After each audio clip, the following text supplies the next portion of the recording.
Hello, in this video I want to show you how to pack your files into Rar and Zip archives on a Blackshark 5. So in order to do this, first you'll need to get the Rar app, and we've shown you how to do that in our other video. Now let's open this app, dismiss this notification, and now navigate to the folder that contains your files. And in this case it's DCIM and then camera. Here's two pictures, so now let's select both of them. Click on this plus button. Here you'll be able to change any archiving options, like in general, select the name for this archive, set the password,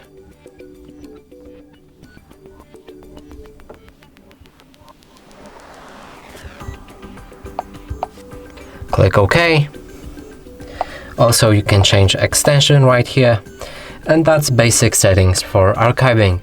You can always go for advanced or options to get more of the options.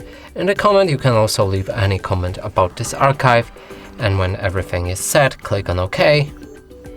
And that way you'll create a RAR file.